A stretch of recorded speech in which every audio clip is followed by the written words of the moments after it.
வணக்கம். ஆரா யோகா மையத்திலிருந்து ஜெரீனா பேசுகிறேன். இந்த பதிவில் coconut ghee, coconut virgin oil, ghee oil ரெண்டும் ஒரே மெத்தடு தான். அதை கொஞ்சம் நம்ம இறுக்கப்படுத்துறதுன்றது கீயாக யூஸ் பண்ணுறோம். இல்லை நார்மலாக ஆயில் மாதிரியே தான் இருக்கும். நம்ம நெய் மாதிரி திக் பதத்துக்கு இருக்காது. வின்டர் சீசன், ரெய்னி சீசன் அப்போ பார்த்தீங்கன்னா அந்த ஆட்டோமேட்டிக்காக அந்த வெர்ஜின் எண்ணெய் வந்து திக்காயிடும். இல்லை நார்மல் சம்மர் சீசனில் அப்படின்னிங்கன்னா அது எண்ணெய் மாதிரியே தான் இருக்கும். ஃப்ரிட்ஜில் வச்சு எடுக்கும்போது திக்னஸ் வரும். மற்றபடி வெளியில் வச்சோம் அப்படின்னா எண்ணெய் மாதிரியே தான் இருக்கும். அதுதான் நம்ம வந்து கோகனட் கீன்னு சொல்கிறது. அது எப்படி செய்கிறதுன்றதை பார்ப்போம். இரண்டு மெத்தடில் சொல்கிறேன். ஒன்று வெர்ஜின் ஒன்று பண்ணலாம், இன்னொன்று நார்மல் ஒன்று பண்ணலாம். இந்த நார்மல் பண்ணுறது முதல்ல சொல்கிறேன். 2 தேங்காய், முழு தேங்காய் எடுத்துகிட்டு உடச்சிக்கோங்க. உடச்சிட்டு தேங்காய் துருவிக்கோங்க. அந்த துருவல் வந்து அந்த ப்ரௌன் கலரில் தோல் வர வரைக்கும் திருகாமல் வெள்ளை பூ வர வரைக்கும் தான் திருகணும்.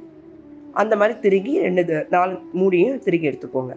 அந்த ப்ரௌன் வந்துச்சு அப்படின்னா கலர் மாறிடும். அதனால் ஃபுல்லாக இந்த வெள்ளை பூ வர வரைக்கும் ஃபுல்லாக திருகிக்கோங்க. திருகிட்டு இந்த நம்ம சட்னி எப்படி அரைப்போமோ அது மாதிரி அரைச்சிக்கோங்க. 1 டம்ளர் 2 டம்ளர் தண்ணி ஊற்றி நல்ல பேஸ்ட்டு மாதிரி நைஸாக அரைச்சி எடுத்துக்கோங்க. அரைச்சி எடுத்துட்டு அது ஒரு காட்டன் கிளாத்தில் வடிகட்டுங்க. தேங்காய் பால் நம்ம எப்படி வடிகட்டுறோமோ அதே மாதிரி தான் ஃபுல்லாக நல்லா பாலை எடுத்துகிட்டு சக்கையை மட்டும் வெளியில் வச்சுருங்க.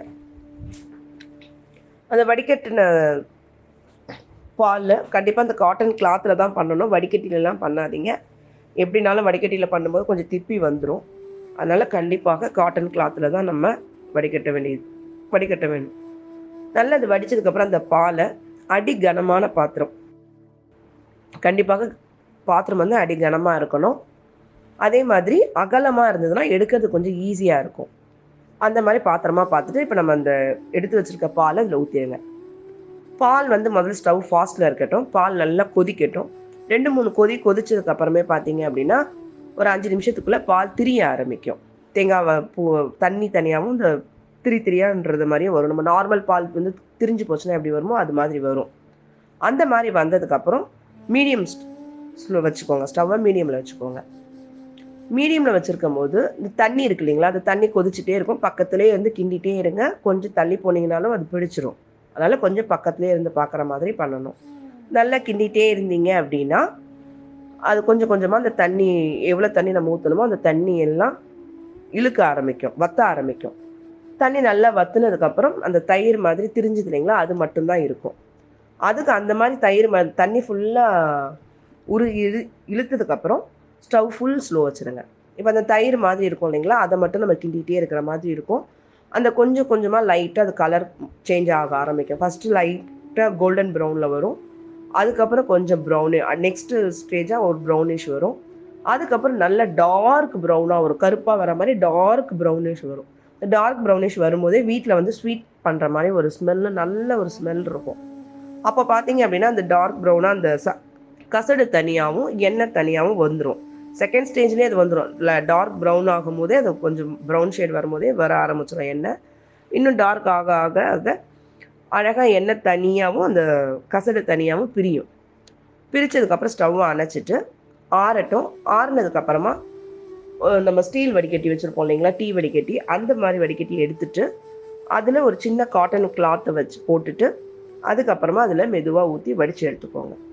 அப்போ உங்களுக்கு சுத்தமான தேங்காய் எண்ணெய் கிடச்சிரும். இது எண்ணெய் எடுக்கிற முறை. நெய்யின்றதே நம்ம இதை தான் சொல்கிறது. இதை வந்து கொஞ்சம் நீங்கள் ஃப்ரீசரில் வச்சு எடுத்துட்டீங்க அப்படின்னா, ஃப்ரிட்ஜில் வச்சு ஒரு மணி நேரம் 2 மணி நேரம் வச்சு எடுத்தோம்னா நல்லா திக்காயிடும். அதுக்கப்புறம் நீங்கள் எடுத்து இது யூஸ் பண்ணும்போது கீ மெத்தடில் இருக்கும். வின்டர் சீசன், ரெய்னி சீசன் இதெல்லாம் இந்த சீசன்லலாம் பார்த்தீங்கன்னா நார்மலாகவே அது திக்காயிடும். அந்த வெளியிலே வச்சுருந்தா கூட ஆட்டோமேட்டிக்காக திக்காயிடும்.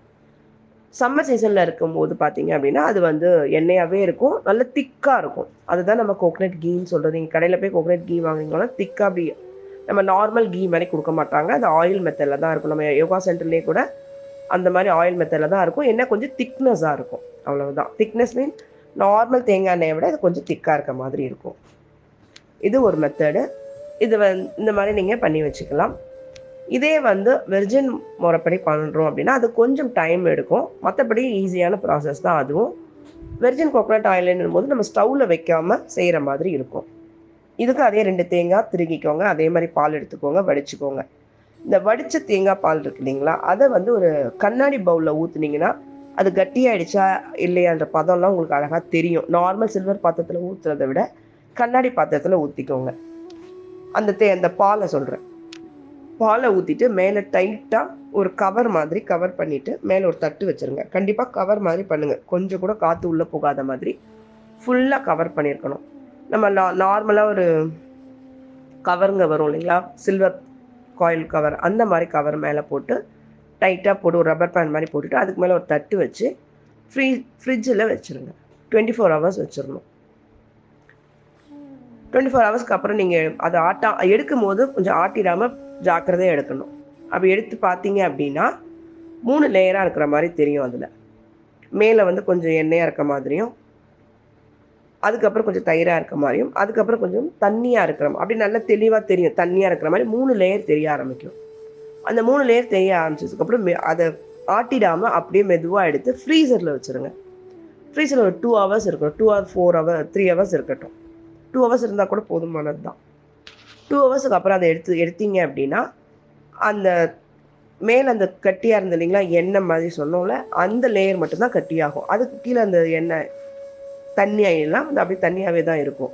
அந்த நேரத்தில் அதை எடுத்துட்டு ஒரு கத்தியால் லேசாக 2ஆக கீறிட்டோம் அப்படின்னா 2ஆ 4ஆக கீறி கட்டி கட்டியாக அதை நம்ம எடுக்கிற மாதிரி எடுக்கணும். நம்ம ஸ்வீட்லாம் பண்ணிவிட்டு எப்படி எடுப்போமோ கொஞ்சம் நிறுத்தி நிதானமாக எடுக்கணும். லேசாக சுற்றி ஃபஸ்ட்டு கத்தியாலேயோ ஒரு ஸ்பூனாலேயோ கீறி விட்டுட்டு நடுவில் 2 கீரல் விட்டுட்டு மெதுவாக அது கேக் மாதிரி எடுத்திங்கன்னா அழகாக 4 பீஸாக அது வந்துடும். அதை வந்து தனியாக இன்னொரு கிண்ணத்தில் போட்டுருங்க. போட்டுட்டு திருப்பி ஃபுல்லாக அந்த டைட்டு நம்ம எப்படி கவர் சொன்னோமோ அந்த மாதிரி கவர் பண்ணிவிட்டு நம்ம ரூம் டெம்பரேச்சர்லேயே வீட்லேயே வந்துட்டு தனியாக ஒரு 4 to 6 ஹவர்ஸ் வச்சுடுங்க, வெளியில் வச்சுருங்க. அதுக்கப்புறம் பார்த்தீங்க அப்படின்னா நம்ம அந்த கட்டியாக இருந்தது கரைஞ்சி வரும். மேலே வந்துட்டு ஒரு மாதிரி தயிர் மாதிரி இருக்கும். கீழே செகண்ட் ஸ்டேஜில் பார்த்தீங்க அப்படின்னா எண்ணெய் இருக்கும். அந்த லேசாக அந்த தயிர் மாதிரி இந்த பிரிஞ்சிருக்குது விலைக்கு நீங்கள் பார்த்தீங்கன்னா நடுவில் இந்த எண்ணெய் இருக்க மாதிரி உங்களுக்கு நல்லா தெரியும். அதை திருப்பியும் நம்ம இந்த நார்மல் ஸ்டேஜ் வந்ததுக்கப்புறம் அந்த பதம் அந்த தெளிவு வந்ததுக்கப்புறம் திருப்பி என்ன பண்ணணும், ஃப்ரீசரில் வைக்கணும். ஃப்ரீசரில் வச்சதுக்கப்புறம் 1 ஹவர் வச்சா போதும். செகண்ட் டைம் 1 ஹவர் வச்சு திருப்பி வெளியில் எடுத்ததுக்கப்புறம் அதே மாதிரி நம்ம கேக் மாதிரி எப்படி அசைக்காமல் அழகாக, ஏன்னா ரொம்ப லேயர் கம்மியாக தான் இருக்கும், அதனால் அழகாக ஸ்லோவாக அதை கத்தி வச்சு அழகாக கட் பண்ணி அழகாக எடுத்துட்டு ஒரு கிண்ணத்தில் போட்டு ரூம் டெம்பரேச்சருக்கு வச்சுருங்க. 2, 3, 4 ஹவர்ஸ் வெளியில் இருந்துச்சு அப்படின்னா அது கரைஞ்சி அழகாக அது எண்ணெய் இருக்கும். மேலே லேசாக அந்த கசடு வர மாதிரி லேசாக வந்திருக்கும். அதை வந்து நம்ம ஏற்கனவே இப்போ சொன்னோம் இல்லைங்களா, ஸ்டீல் வடிகட்டியில் ஒரு காட்டன் கிளாத் வச்சு அது மேலே தெளிவாக எடுத்து ஊற்றணும். அப்படியே கடகடன்னு எடுத்து ஊற்றிடக்கூடாது. நம்ம காய்ச்சின எண்ணெய் மாதிரி அதில் ஊற்றிட முடியாது. கொஞ்சம் கொஞ்சமாக அந்த ஸ்பூனில் எடுத்து அதை கொஞ்சம் கொஞ்சமாக ஊற்றிட்டு பிழிஞ்சி எடுத்தோம் அப்படின்னா சூப்பரான virgin coconut oil ghee ready. இது ரொம்ப சுத்தமாக இருக்கும். இது நம்ம வந்து ஸ்டவ்வில் வச்சியோ அந்த மாதிரிலாம் பண்ணுற இது இல்லை. நம்ம ஸ்டவ்வில் வைக்காமல் செய்கிறது வந்து வெர்ஜின் ஆயில். நார்மலாக ஸ்டவ்வில் வச்சு காய்ச்சிறது வந்து நார்மல் ஆயில். இது 2 தான் மெத்தடு. 2மே நல்லாயிருக்கும். எது நல்லாயிருக்கும் நல்லா இருக்காது அப்படிலாம் கிடையாது. 2மே நல்லாயிருக்கும். 2க்குமே அந்த டெக்ஸ்சர் வந்து ரொம்ப நல்லா வரும். வாசனை வந்து கொஞ்சம் நல்லா இதுவாக இருக்கும். இப்போ நம்ம ஃபஸ்ட்டு ஸ்டவ்வில் வச்சு செய்கிறது வந்து கொஞ்சம் வாசனை தூக்கலாக இருக்க மாதிரி இருக்கும். ஏன்னா அது கொஞ்சம் ப்ரௌனிஷாக நம்ம ஸ்டவ்வில் வச்சு செய்கிறோம் இல்லைங்களா, அதனால அந்த ஸ்மெல் நல்லாயிருக்கும். இதில் பண்ணுறது வந்து ஒரிஜினல் நம்ம தேங்காய் பால்லாம் என்ன ஸ்மெல் வருமோ அது மாதிரி வரும். இதை வந்து நம்ம ஒரு கண்ணாடி பாட்டிலில் போட்டு வச்சுக்கோங்க. கொஞ்சம் ஃப்ரிட்ஜில் வச்சு எடுத்திங்கன்னா கொஞ்சம் திக்னஸ் வந்துடும். வந்ததுக்கப்புறம் நீங்கள் வெளியில் எடுத்து வச்சுக்கலாம். இல்லை நம்ம அப்படியே ஆயில் மாதிரியே நீங்கள் எந்த ஸ்வீட் பண்ணாலும் குழந்தைங்களுக்கு என்ன ஃபுட்டு பண்ணாலும் நம்ம அப்படியே இந்த ஆயிலை வந்து, ஆனால் அதிகமாக நம்ம நார்மல் நெய் எடுக்கிற மாதிரிலாம் 1 ஸ்பூன்லாம் அதில் ஊற்றிட முடியாது. இந்த வெர்ஜின்றதுனால ரொம்ப திக்காக இருக்கும், ரொம்ப ஃப்ளேவராகவும் இருக்கும். அதனால நம்ம நார்மல் நெய் வந்து 1 ஸ்பூன் விடுறோம் அப்படின்னா இந்த நெய் வந்து 2 சொட்டு 3 சொட்டு தான் விடணும். அதுவே நீங்கள் பிசைஞ்சு சாப்பிட்டு நீங்களே நம்ம நார்மல் சாப்பாடில் நீங்கள் ஊற்றி சாப்பிட்டு பார்த்தீங்கன்னாலே அது ஹெவினஸ் உங்களுக்கு தெரியும்.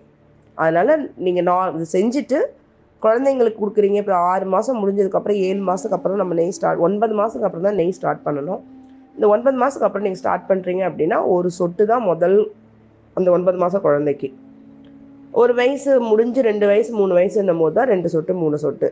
அதுக்கு மேலே நீங்கள் அரை ஸ்பூன்லாம் ஊற்றி கொடுத்தீங்கன்னா அது சாப்பாடு வந்து சாப்பிடவே முடியாது, டாமினேட் பண்ணிடும் அந்த ஃப்ளேவர். அதனால் ஸ்வீட் செஞ்சிங்கன்னா அதுக்கு வந்து 1 ஸ்பூன் விட்டிங்கன்னா போதுமானது. அந்த மாதிரி விடுங்க. இது நார்மல் நெய் மாதிரி நீங்கள் அதிகப்படியாக யூஸ் பண்ண முடியாது. அதே மாதிரி நிறைய நிறைய செஞ்சும் வைக்காதீங்க.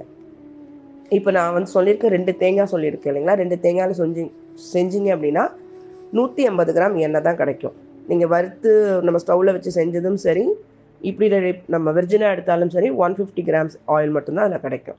கரெக்டாக பண்ணிங்கன்னா அந்த மாதிரி பண்ணிங்கன்னா போதுமானது. ஒரு மாதத்துக்கு வீட்டில் இருக்க ஒரு குழந்தை 2 குழந்தைக்கு அது போதுமானது. திருப்பி அதுக்கப்புறம் நம்ம ஏன்னா நம்ம வந்து ப்ரிசர்வேட்டிவாக நம்ம இது எதுவுமே சேர்க்க போகிறதில்ல. அதனால் அப்படியே கொஞ்சம் கொஞ்சமாக செஞ்சுக்கிறதுன்றது ரொம்ப நல்லாயிருக்கும். ஏன்னா ஒரு மணி நேரம் மெனக்கிட்டோன்னா செஞ்சிடலாம். வெர்ஜினாக செய்யணும் அப்படின்னா 1 நாள் விட்டிங்கன்னா அழகாக செஞ்சு எடுத்துக்கலாம். அவ்வளோதான் மேட்ரு. அதனால் ட்ரை பண்ணி பாருங்கள். நன்றி, வணக்கம்.